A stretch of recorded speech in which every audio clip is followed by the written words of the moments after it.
Hey guys, it's me Rebecca.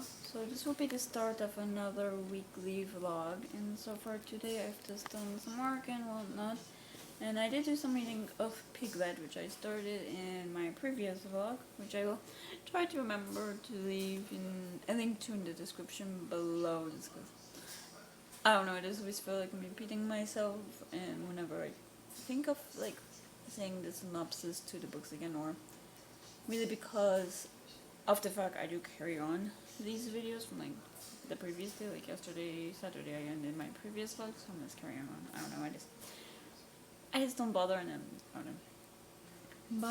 But with this new section, it seems like things between Kit and Piglet have become more tense because after she told Margot about the betrayal, apparently they weren't supposed to, like they both came to, I guess, the silent agreement that they would carry on as usual and really pretend that nothing happened, that everything was normal. And yeah, it seems like this is like, it seems like this was like a tipping point of some sort, like a trigger that is setting a whole lot of things in motion, and we see how it is hurting Piglet and having a negative effect on her. And now Kit is the one anyway punishing her for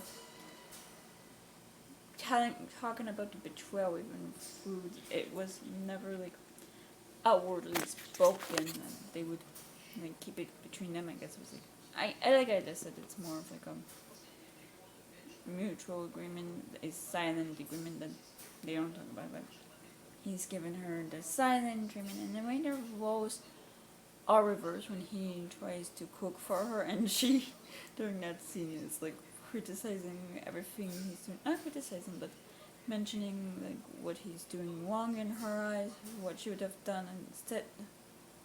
Sorry, there's something went on my phone. I don't know.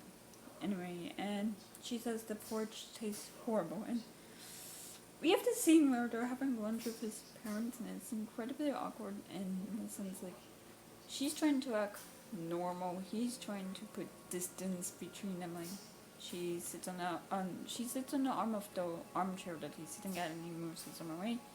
And usually, like at the table, he'll sit next to her, but instead he's sitting opposite of her. It's like in a way like isolating her and leaving her by herself, and she gets like sick, or all of it's building up, and yeah, and eventually it's like he realizes what he's doing is actually hurting her, and they kind of come to a truce that they'll just carry on. Like it's verbally agreed that they will carry on with this wedding, and we do and see how she suspects that he did tell his mother, which he later confirmed he did. And we see like how anyway his mother Cecilia, she's taken his side. Like Cecilia has told Piglet, what was it?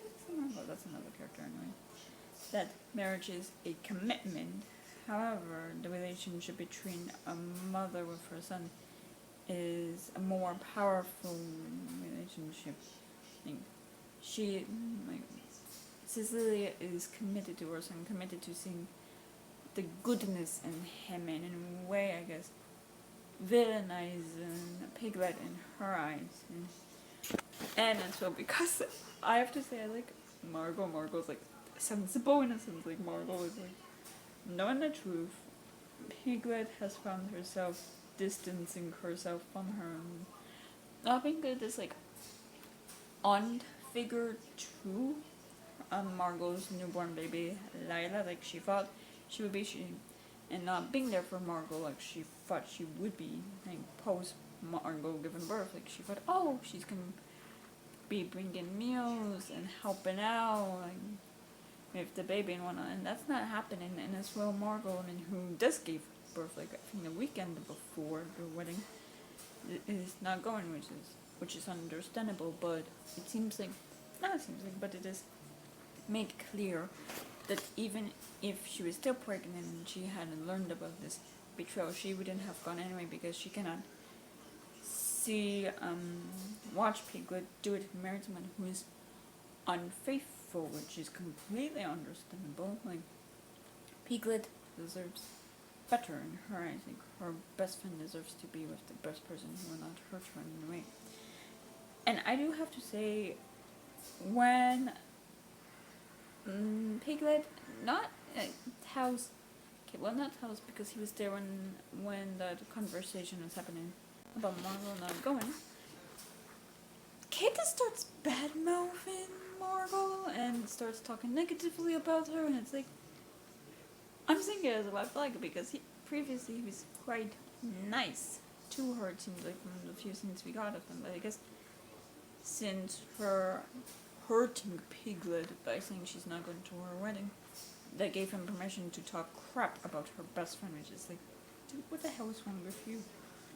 And yeah, and we see on the day of the wedding how things are going right for Piglet, and she's told people she would be making a cake, which seems quite elaborate, and the cake just falls apart, and it's like she's disembodied, like she's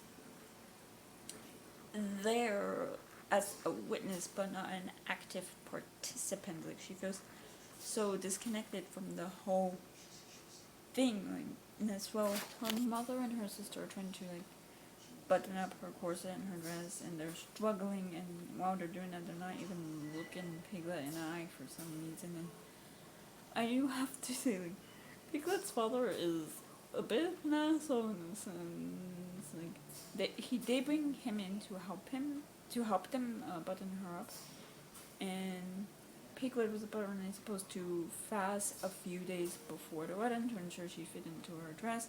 She didn't do that, and he also learns that Kit lied to him in a sense. Kit told him that Piglet was gonna get a promotion at work when she didn't, and he starts calling her greedy, says that she couldn't have done him a favor by ensuring that she at least fit into this thousands of pound dress. Like, yeah, it's just a whole thing. He just comes off as an asshole, and what is supposed to be his oldest daughter's like happiest day in his terms of it. And in a way, he does redeem himself when he does show up at the church, which I guess is the bare minimum. I don't know, but as well, he also knows about this betrayal, and he, I guess, shares similar stance as Cecilia's, that marriage is a commitment to one another. And there's a few scenes that made me wonder if he himself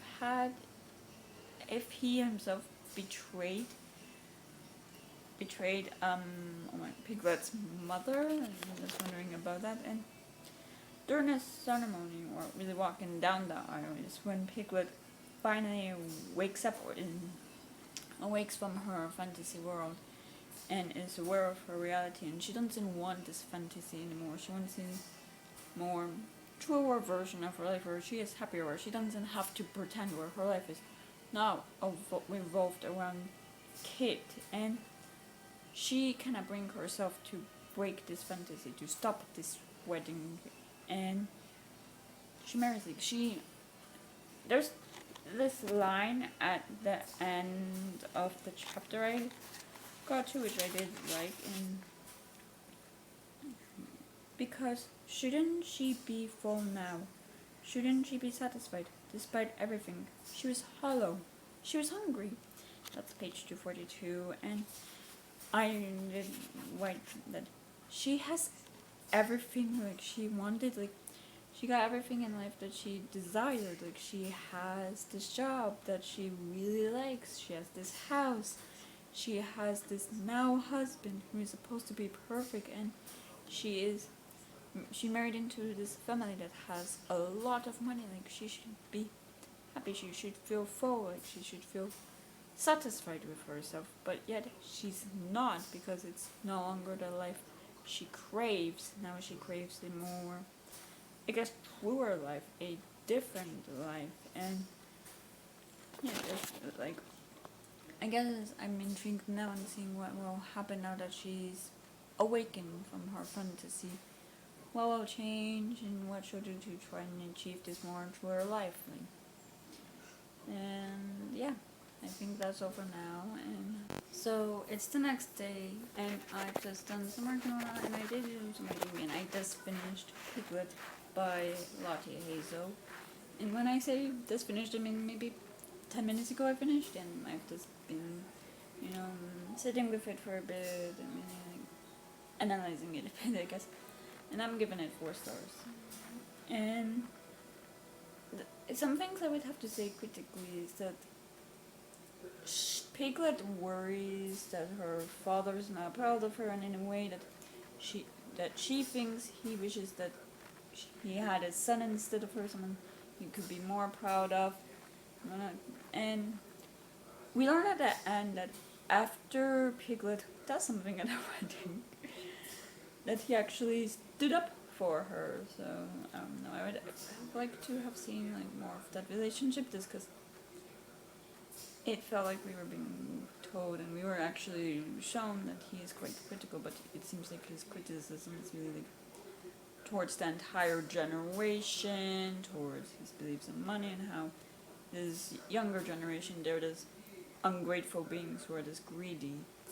It doesn't seem like his criticisms are particularly directed at her, but I mean, that could also be like her own line of thinking that everyone is against her and she has to work to seek their approval. And Piglet, she does discover, really when she comes to her realizations that she is an imposter living this a fantasy life that's truly not her own, is that after the ceremony, when they're, I guess, properly wedded, Kit's mother has Piglet move so that they can take a family picture. And Piglet is married into this family, so why would she be excluded? And she is excluded in the sense it's Kit, it's his mother, it's his father, it's Seb, who I'm not entirely sure his relationship. I'm guessing that's his brother. And Piglet's this an outsider who, even though she does got married Kit, she will never be accepted in his family. She will never truly belong. And we see how she continues to kind of I guess this discombobulate or really try to view herself as this imposter, or try to fit into this title of imposter, when there's a point where she starts. This entire book's in third person. We get Piglet this, Piglet that, that kind of vibe. But there's one chapter where she calls herself Mrs. Edwards, which is Kit's last name, and it's now her life belongs to Kit, and everything she does will be for Kit and his life. She is no longer her own person, and she's no longer living her own life. She'll be living a life for someone else. And it doesn't seem like she wants that anymore, and she realizes that's not for her. And this is after one glass of Prosecco, I believe it is, but during the wedding graphics, which is, I guess this is the banquet, and while Kit is making a toast, she gets up, takes the microphone from him, and announces what he did. And I would have liked to have gone that scene, but she did that, and she flees the wedding. She takes her sister's boyfriend's car and goes to Margot's house. And Margot, even though she's at the church, she's still there for Piglet. And I do have to say I love that friendship, because Margot just wants the best for Piglet. She knows that Piglet doesn't deserve a guy who cheated on her to be on her husband and whatnot. Yeah, and we see how Piglet, in a way, she's reconnecting to this life. She's stepping away from this fantasy and really becoming a figure in Margot's daughter's life, being taken on as the godmother, as we're told that is what Piglet is to Lila.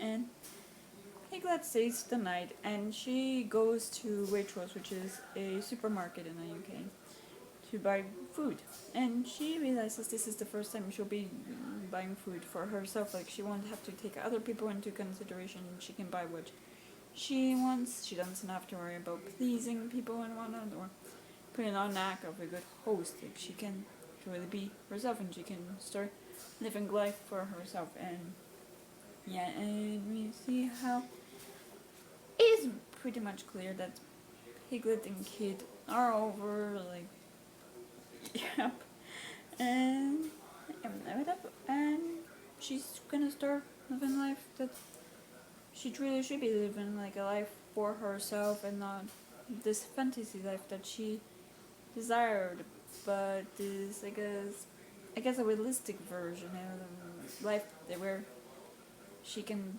have what she wants and not have to rely on fantasies to get what she wants. And yeah, I mean, the last few pages I just skimmed just because she was talking about cooking, and for me, like, reading about cooking, I just have no desire to read about it. Like, she's talking about cooking pasta, and I was like, So yeah, last couple of pages did skim, but overall, I did enjoy seeing her, like, this woman who I want to say is in her 20s. That's the one thing, is we never really got the age, just because I'm saying 20s because I feel like that's the age when you fully, or like when you actually start being an adult, when you actually start living a life of some sort, and you are like still figuring out what kind of life you should be living, if it is like, if you should be going down this dream life, or if you should be living a more realistic life for your own goals. And what are those goals? What do you want to achieve in life? And that's the still question people ask themselves. But yeah, and then and I really kind of want to say a bit disappointed, just because when I read the synopsis, I was expecting cannibalism, but I'm kind of glad it didn't go down that route.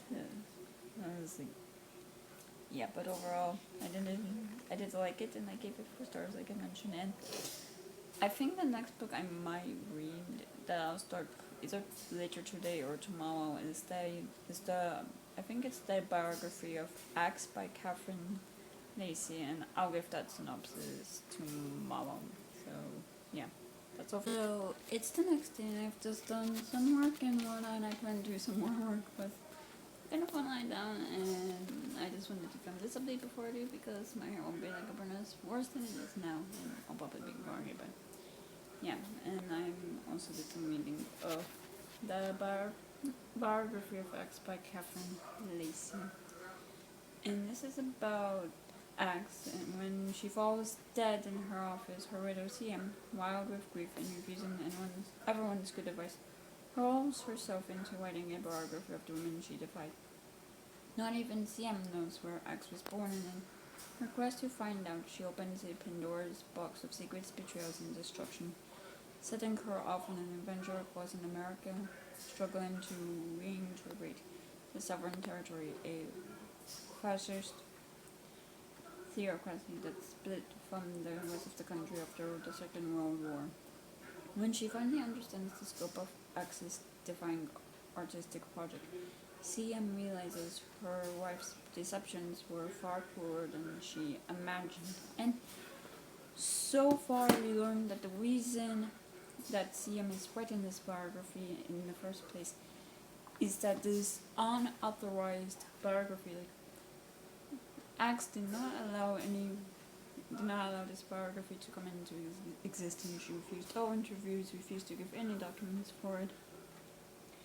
And CM, she got an early copy of this biography and was like, this is after trash, like, the writing's bad and whatnot.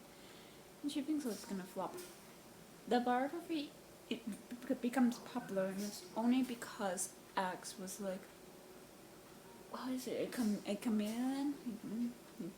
She had different names, she had different looks, disguises of her life, and she would have different stories about her life, and nothing was like made clear. And the unauthorized biography gave like a straightforward narrative, something that people could read and make sense of who X was. And CM, she wants to actually do the research into her wife's past, to learn the truth about who Axe really wants to discredit this biography, and you can tell she is in grief. And before this biography, before she went to telling the reader her journey to finding the answers and telling us the story of X's past, she does tell the reader her own history. Briefly, she mentions that she was married to a man named Henry prior to X, and she thought, oh, Henry's the love of my life. He's the person I'm supposed to be with for the rest of my life. And initially, that might have been it. She wrote him letters upon letters, and he only went 3 or 4 before it was no, that's enough. And then CM realizes, yeah, no, Henry's not the one. And he not discredits her, but he isn't real, I guess. He takes his opinions from reviews about art. He doesn't really read. He himself is apparently an artist, and yet he wants to separate art from, I guess, life at home. For him, art is work, so take a work-life balance, I guess. And where was my train of thought? Oh, and there we go. And their marriage, it's littered by affairs on both ends. And Henry takes CM to this gallery where his mentor Robert was invited, and there CM meets X briefly, and CM, when she's leaving, realizes that X somehow slipped a piece of paper into her pocket with an address, and they meet up, and we follow a series of kind of X stalking CM around the city, sort of show up randomly at a cafe, and the two won't speak, and because X wants this mysterious air about her, and eventually CM, she divorces Henry and marries X, and we do learn that she's spent the entire marriage wondering about who exactly this woman was, and over the course of writing this biography, she has come to realize that she will never truly know X, and it's she wanted to write this biography to really know who her wife is, and to really honor her memory, but she won't be able to do it properly, it seems yeah. When we follow this journey, when CM was able to trace X to Minnesota through the name that was on X's state ID, and she learned that with this name she worked at this deer processing plant, and she finds the person who helped her create this new identity, because he thought he owned her debt, even though it was illegal. It was a felony to help anyone from the sovereign territory to get a new identity, and Miller Max was from the South, and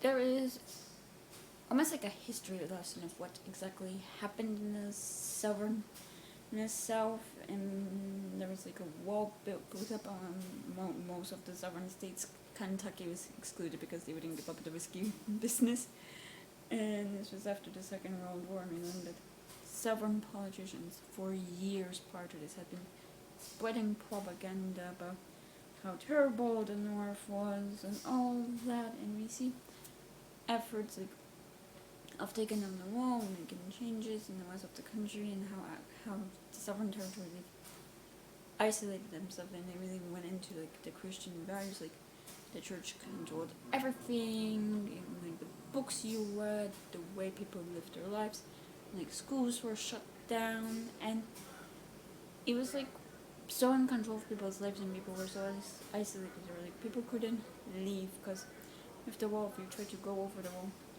you were killed. There were guards on the wall, and there were snipers everywhere.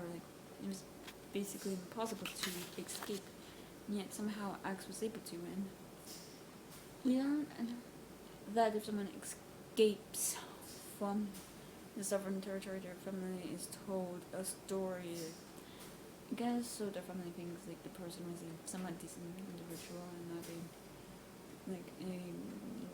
someone who betrayed this sovereign values and whatnot. because it seems like years after that the Sovereign Territory ended, CM was able to go there and talk to Ax's parents, and she did learn and Ax, like she grew up as what her parents described as this ugly child, this lonely child who talked to herself, and in her teenage years did have a rebellious phase. We learned that Ax did have a baby. We learned Ax's true name of being Kevin. Or really, I believe that's how they talk about her in the book. And then she apparently did have a rebellious phase, and that she died in this like gun factory in an explosion. That's what they were led to believe, and instead of their daughter leaving. So it seems like they just told the story or not told the truth, which is quite interesting. And I do like CM. She's trying to be very objective in her journalism. Like she is a journalist. Like she said, she has a history. She has a career in being a crime journalist. And she doesn't talk about her relationship with X. She doesn't even mention it. If she knew X at all, she's like, no, I never did know her. I think whether it's like she didn't know the true person or she just didn't know X whatsoever. Like she doesn't bring up the fact she was married to X, to anyone, not even to the person she talked to in Minnesota, or definitely not to X's parents, because there's no Christian values. Well, yep. Yeah, so far I'm just intrigued just to learn more about X, this character, like what she was up to in all of her years in life. Like learning really more about her, because we only really get her, I guess, perspective on like the way her wife viewed her, and it's like her wife viewed her in this like mysterious, like wondering who is this mysterious person. So yeah, I think I'm just intrigued in where the story is going, and yeah, I think that's all for now, and I'm just planning to do some more work today. I was planning to go outside today to go for a bit of a walk, but I just went out to grab the mail, and I'm like, no, not today. It's too cold. It's like 40 degrees Fahrenheit, and yeah, no, it's a bit chilly for me, even in the cold. So yeah, I think I'll just be doing some more. Yeah, I think that's all for now, and I'll see you. So it's the next day, and I've just run some errands, and I did some work as well, and I did do some reading of the biography of X. Join me on page 174, I want to say, yeah. And so far, I am definitely intrigued. I do like, while there are some journal entries from X herself, her story is really being told through other people, through interviews that CM is doing with people that X knew in her life, by doing research and finding more about X. And there are some entries, some journal entries, some letters that X wrote that give insight into her life, but really her story is really being told through other people. And when we leave off of the parents, we see how they're bickering about like the kind of child, that kind of person that X or Caroline was. Like the father is saying she was unruly, she was embellished, she was not a good person, she never read the Bible, she was and like it seems like she only like she was so many things, and yet she only was this mother when she had her son, and her mother is trying to make her look like she was this good Christian girl who read her Bible, who did what she was supposed to do, who was a good kid. And that whole conflict, and we do get this scene of the explosion, and we learn that Axe survived because she was the getaway driver, really. She was there to drive everyone away, and she can give everyone, not lines, but kind of shake off any guards who might approach her. And it seems like the bomb only went off because there was some wiring mishap.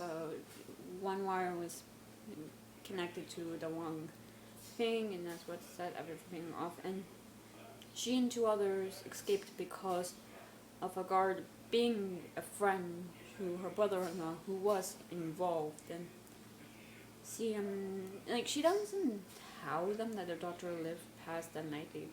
They fought and still think she was dead the entire time, and in a way she is, like, that version of who she is dead while, like, she was, I guess, reborn. And speaking of that, CM, when she's in the Sovereign Territory, or the former Sovereign Territory, she has this, like, driver, or really chaperone, it seems like, named Nancy, who will end interviews or try to change the subject when CM is dangerously close to revealing the truth, revealing that Axe lived past that night, and while Axe is no longer alive still, it puts her and others in danger for that, which is quite interesting. And CM mentions that visit to the Sovereign Territory was the only visit she ever had. It seems like she was put on some sort of do not enter list, or isn't able to enter list,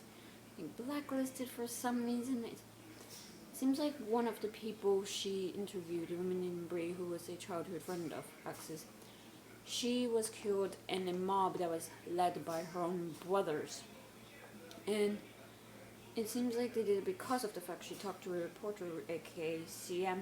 So, yeah. And we also learn the fate of the others that escaped that night.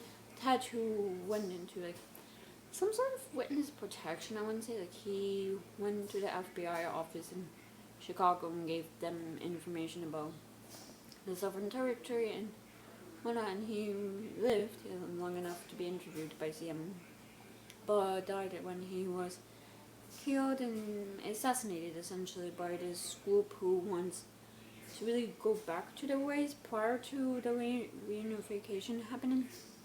And Axe and Ted escaped with this girl named Kathy, I want to say was. She died of an overdose, so yeah. And we really do see the kind of way that the Sovereign Territory worked. CM explains that, like, it's like the Eastern Bloc, but in Europe. Whereas the communists, they allowed women to work, to be educated and whatnot. It seems like in the Sovereign Territory, women were not allowed in education, were not allowed to work. Like, they were just expected to be caregivers to the men. And yeah, CM has to now work to connect the version of the woman she knew with the version of her that she is learning about it, and in a way she will never truly understand the kind of person Axe was, like the entirety of Axe's history. And there are people who play a huge role in Axe's life, but in CMI, like, she played such a huge role. Like, she was there while there were Axes, which is what she says about a close friend of Axe's that she later talks to named Oleg Hall. And we see how Axe, like, she started this friendship with him, and how the two were extremely close. Like, they were almost on the same wavelength. Like, he provided for her when she first came to New York. He was her patron, and he leaned on her for personal issues. And he thought, oh, it was this coincidence that the two of them met. And he was at this bar, and she was there as well, and she got stood up by her date, and he was comforting her and felt pity for him. And it seems like she knew he's someone who had some fame to him, and she knew exactly where he would be, what time. Like, she wanted to get close to him prior to her coming to New York. And yeah, and we also do see the relationships she has all over, like with a woman named, oh my word, I wouldn't say was who she initially did come to New York, then found she couldn't find the fame she was seeking there, and went back to Ann Arbor, Michigan, and then she went to New York to be with Axe, and that didn't work out, and home back and forth. And we really see, I guess, the beginning or parts of Axe's journey of being an artist. Like, we hear stories of other songwriters and singers that she worked with, and how she wrote a novel in 4 days just to show up, like, to this publisher. And the whole time it's this I don't know, it's just interesting reading about the story of this woman and wondering and unraveling, I guess, the truth about her wife and all of these stories that she didn't know about her wife and the different people she's interviewing and how some are more reluctant to talk to her and the fates of those people after they talk to her. Like, it's all interesting to me. And yeah, I'm just wondering where this will go. And thinking more and more about Axe's life, like, it's intriguing to me. So yeah, and yeah, I think that's all for now. And so it's the next day, and I've just done some work and whatnot, and I do plan to go on a bit of a walk in my neighborhood after I film this update. And I did do some reading of biography of Axe, and I'm on page 250, and I'm still very much liking it. We do start getting more of Axe's journal entries, more of her own interviews. Like, we start, I guess, hearing Axe's story from her perspective rather than the perspective of other people, how other people saw events, which is also something we do see later on with this art gallery owner who didn't feel like Axe was scamming her or playing a trick on her, and she generally believed that Axe Vera, which was the name she was going by, was genuine. When really, maybe she's not. And some people, they do wonder if Axe all this time was like this scam artist, which some could argue she was in a way she went about with things. And we do see how Axe, like, how she didn't authorize biographies or really allow anyone to tell her story was because it was something that was hers. She decided her name, she decided on what her story is because she earned the right to do so, and that no one but her paid for the privilege. Like, it's like after after spending so long, like, having her story defined by others, having to be what others wanted her to be, she in really following up on these, I guess, strict expectations on how she should behave, what she should be, and she's deciding she's just gonna do what she wants to do. Like, she has the freedom to do whatever she pleases, and she's gonna take it to the fullest potential. She's no longer gonna allow others to. She's no longer gonna allow herself to be defined by others and their expectations of her. So, yeah. And with Mr. Smith, we do see, like, that CM, she keeps bringing up issues with his book that she has, how he makes Axe look like this shallow individual who was obsessed with sex in attempts. Like, the way he talks about the fact, like, her, I guess, enjoyment of sex, it's like slut shaming her, and it's like, it is disgusting. Yeah, like, he is trying to make sense of a story that Axe has clearly written. Like, he's trying to find some other meaning than what Axe has laid out. And we see how people come and go from her life, how no one except Oleg stayed, and how that affected her. Like, at one point she turned to drugs, she turned to alcohol to not feel anything, and she no longer thought of herself as this unified person, but rather as several people, all of them disappointing again and again. And in a way, she was different individuals, but really she was the same individual, but that the different individuals, like, kind of lay out different aspects of her personality. And yeah, we see how she spent time in Europe. She spent time in Berlin with David Bowie, like, writing songs for him. How she would, like, go away for some days and then come back with this new song, and people would just, I guess, forgive her for disappearing. Like, how she was obsessed with the Berlin Wall, like the recording studio she and David worked at. And it was right across the street from the Berlin Wall, from what I gathered.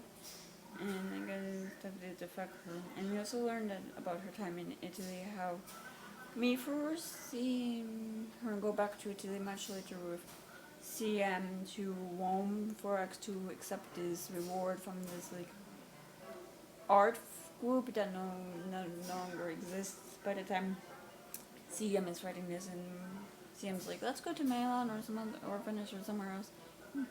X is like, no, I don't want to go to Milan if it's not good. And X did spend time in Milan, and she was involved with a group who wanted women to have rights in Italy.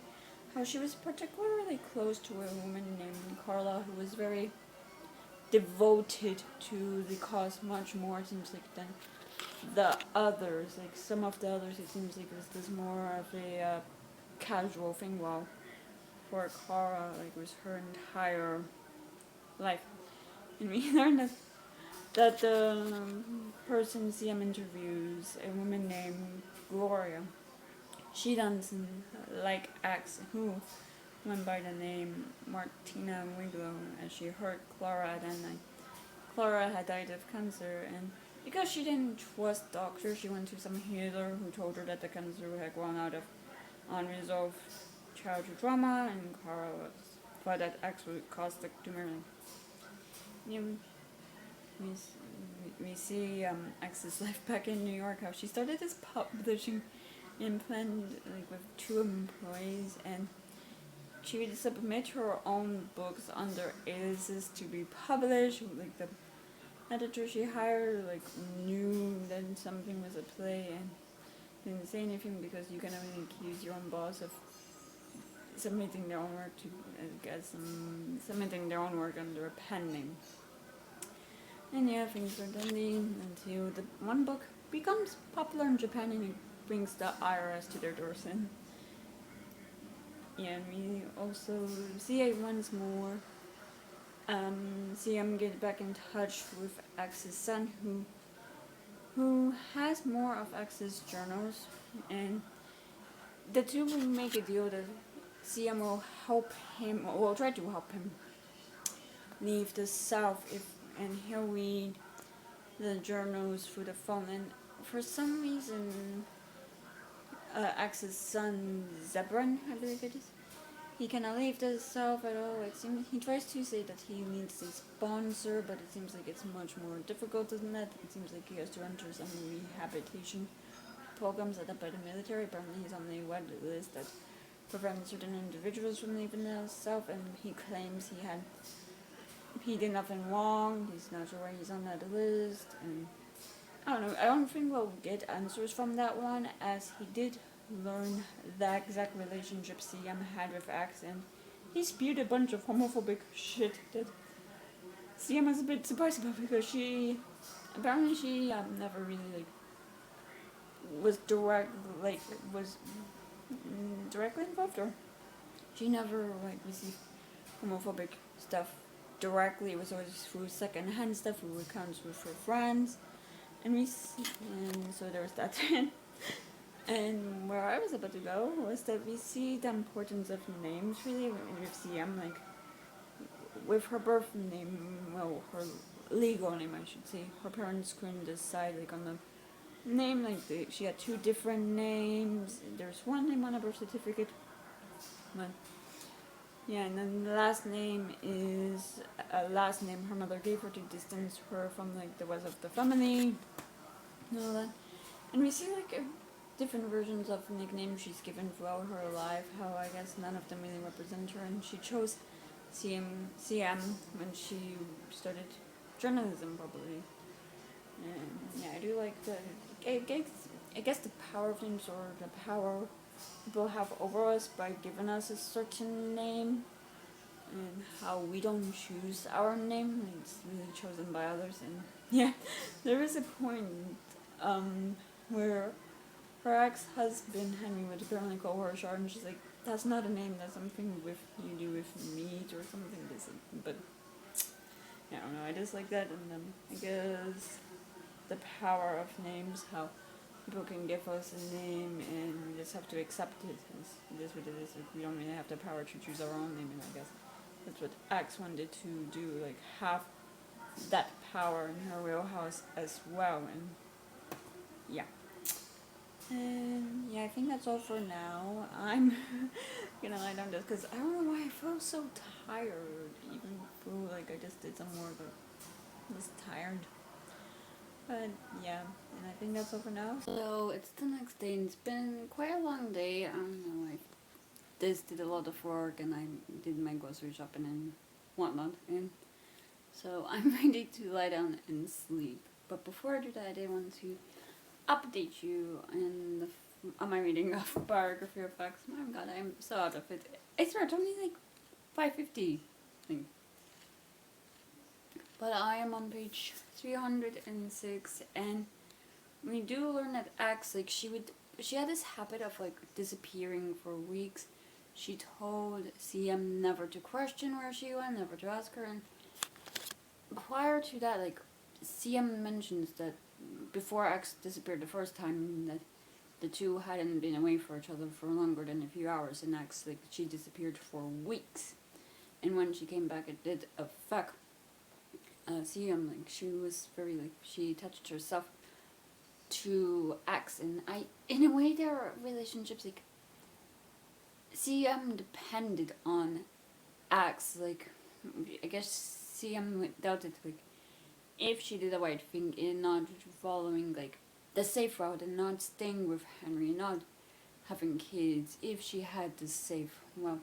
Because it seems like, in a way, that she followed a pattern and that she met X and was like, yeah, I don't want kids. Like, it's because later on we learned that when CM interviews X's first wife, Marianne, and Marianne, she didn't want kids, and X, like, almost tried to pressure her into having kids. Like, it's like both CM and Marianne, they were like, I guess, the fathers in the relationship, in a sense. Like, they didn't want to be pregnant and carry the kids. And yeah, part of them did want kids, but I don't know. I think CM then mentioned in the beginning of the novel she had a very complicated relationship with her own father, in a sense. Like, he did abandon them. Yeah, and it seems like there's other things, and that's why we see, like, after Axe dies, like, CM, she is almost this diminished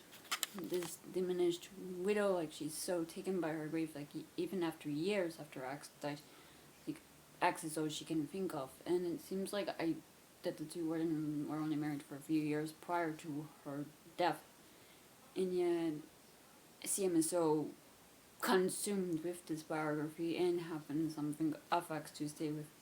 Like, she doesn't want to finish her biography, which would call for her having to enter X's office, the one where she died, and find the answers she needs there. Like, she's still stuck in X's atmosphere or sphere thing, and yet it seems like X, like, had the history of, like, having trust issues in a relationship, because with Marianne, she accused Marianne of cheating. It seems like she even hired some PI to follow Marianne and accused Marianne of reading a story she wasn't, hiring actors to act out a story. Like, a lot of issues.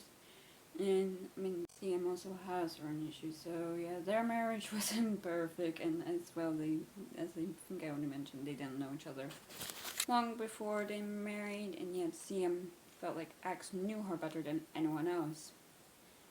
And yeah, and with this biography, like, a fellow, like, reporter contacts CM and is like, claims that X was working with the FBI, that she was used in undercover missions to infiltrate the sovereign territory, and CM is like, that's a bit far-fetched, but that would kind of make sense on, like, why she would disappear for weeks. Like, she was on missions, but yet X fucking hated the government. She didn't vote. She didn't trust anything with the government. She detested everything from Congress to public guard and interstates. Like, I don't know, the two, like, in a way, would fit into a perfect bubble of the personas, like, undercover, like, disguises, and her detesting the government could, like, be a front, like, a lie to hide the fact she's secretly working with the government. But I don't know, this would wrap everything up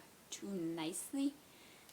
And CM, after she interviewed someone who was reportedly X's partner with the FBI, is like, X is probably what they use. The letter X is so common that it's probably what they use to like hide names and files and reports and whatnot. So yeah, according to CM, that interview was just a waste of time, and we do see how Connie's death affected X. How in a way X didn't get proper closure with Connie, and how it caused X to kind of give up all of the personas and really use them in this expedition that was so great. And yeah, you can see how X is affected when different people enter into her life. Like there was this guy named, I think, Alfred, who entered her life briefly, and they had a brief affair before he left. Like X is someone who feels strongly and wants people in her life to stay and hates it when they leave. Like it affects her. Like she closes herself off and shuts herself away, and it does affect her art. Like she's not so passionate about it. Like it's just like she creates and it's like meh, like throwaway pieces of art that somehow get popular. But yeah, seeing her mental state really is this interesting. How essentially she was just this woman filled with insecurities and fears, and I do have to wonder like the ages of everyone, because that's kind of what a bit makes sense. Like, oh, Marion is like maybe older or still young compared to CM, and there was a bit of an age gap. It seems like with CM and Ags, like I don't know. In a way, I'm just quite curious on everyone's ages, so it's like I can get better feeling of everyone. I don't know. But yeah, so far I'm definitely enjoying it, and I can see myself finishing this tomorrow. So yeah, I think that's all for now. So I'll see you. So it's the next day, and it's been quite a long day. I just was running around running errands all day, and the weather was just miserable, like rain all day, and it did snow overnight, and we did get to like a lovely blanket of snow. And yeah, it's April 12th. It's the middle of April. That's not normal, in my opinion, but yeah, it's gonna get worse if you're overtime. I mean, but anyway, I did finish the biography of X by Catherine Lacey. I liked it a lot. I gave it 4 stars, and we really see more of CM. Like we get more of, I guess, who she was.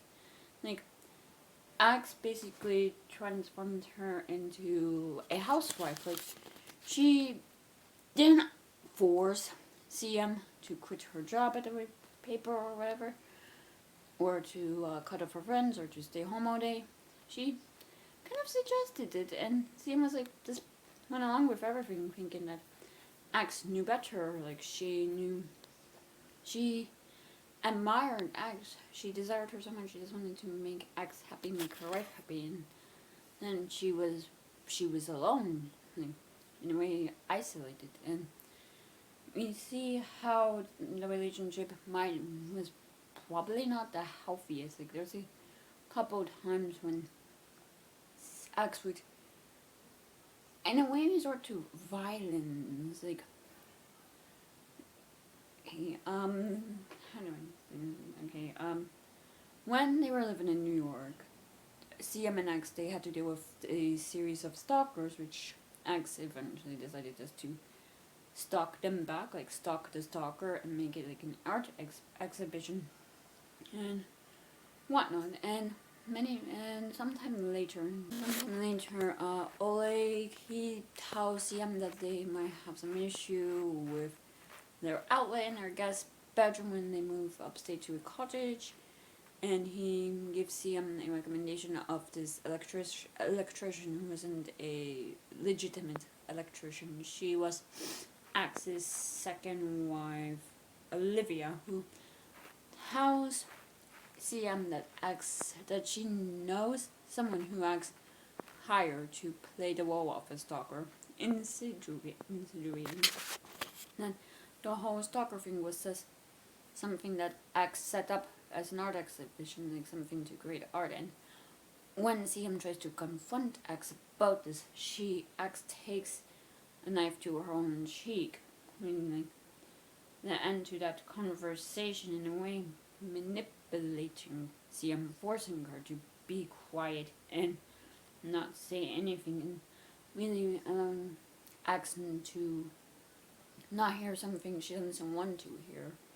And there was another time where for some reason, and CM doesn't know why she did this, Axe just pointed a gun at CM for no frippin' reason. And so, yeah, that was never explained. So, yeah, we see how the relationship's not how fierce as well. We continue seeing CM lack of confidence, like when she wins a Pulitzer Prize for an article she wrote, she feels ashamed that she won, and then she feels shamed for feeling ashamed, and we learn that she doesn't trust her own mind. Apparently her mother told her that schizophrenia runs on her father's side of the family, and when she learned that information as a teenager, that scared her. Like, she kept a journal and would record her memories, and then would doubt herself if those memories are legit, if she can trust her own mind, and she starts to worry if the same thing could be happening. Like, that everything that happened with X is just imaginary, and what happened is imaginary, and you see how it seems like in the end X might have unintentionally did that, because while CM is cleaning out X's office, she finds this note from a woman in New Mexico named Shelly, and she goes there and she suspects they might have had an affair. She suspected X had several affairs over the course of their marriage, which, yeah, is a bit problematic. And it's basically confirmed by Shelly that, yeah, they had an affair, but X apparently loved CM so much to leave CM for Shelly. And Shelly shows CM an exhibition that X had started prior to her death. And it was like full of photographs of CM that were taken even prior to them getting together, when CM was still married to her ex-husband. And there's conversations she doesn't recall ever having with X, and she's like, did this happen? Could it not happen? Like, she knows it's an actress really playing the role of CM, but she still feels like maybe it's her, but not her.